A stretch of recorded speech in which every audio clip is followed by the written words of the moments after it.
represent him. But when someone else changes their mind and gets swayed by doctrine, they're still not your issue.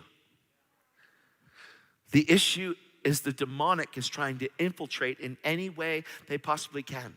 Message, this reality of Jesus coming here, fully God and fully man, and laying divinity aside, brings the most persecution that I've ever seen in my whole life. I've never seen anything more that the body of Christ has been taught against than this right here. And he comes up to me and he goes, hey man, I just want to talk to you, bro. I got a couple minutes, and I'm thinking, yeah, I'd love to talk, but it's fellowship, let's talk. He goes, I've been really thinking, and I've been really thinking, I've been listening to messages. And I'm like, oh, this isn't good. And he said, I've been listening to these different messages of different people, and man, my buddy, I have a friend of mine that actually was director, and he actually made a movie, and it's a movie, and you're in it, and I know what it is. And it's a demonically inspired movie. He mentions a couple names, and I know what it is. He mentions Benny Hinn. He mentions Kenneth Copeland.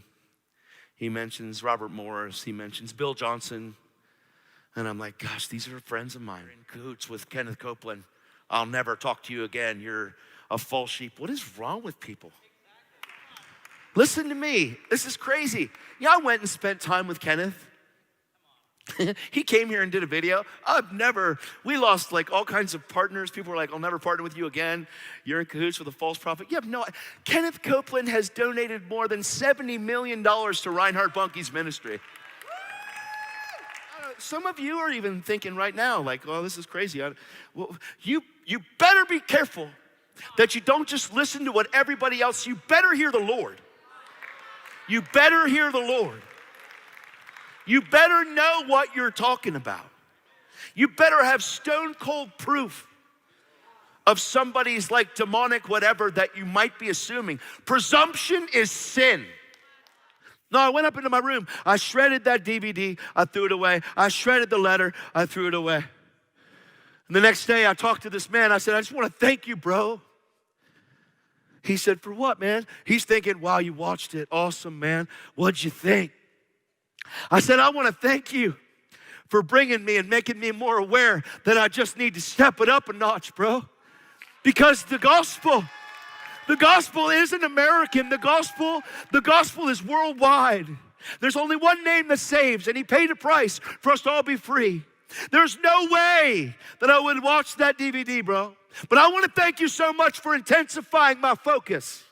I want to thank you so much for stirring this thing up inside of me, because it might have went a little dormant. But now I'm going to intensify. I'm going to step this up in such a crazy way that if I'm not being persecuted more, I'm not preaching the original gospel.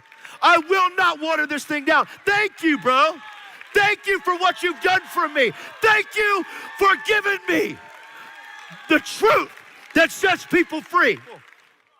See, the truth is the reason why. I told him, I said, the reason why you've even given this to me is because you've watered this gospel down to make your marriage better. Because you have a wife that's not pursuing Jesus, so you figure my marriage will get better if I just walk away. So now you refuse to move mountains for the sake of comfortability. I said, no, never. I'm going to step it up and intensify this thing. I'm going to run with Jesus like never before. I'm going to carry the torch so brightly.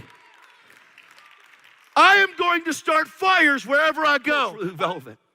I said, bro, thank you for helping me increase my faith. Thank you for bringing this against me. It's been a little while since like intense persecution came. But now that I know that I'm in a movie, praise Jesus.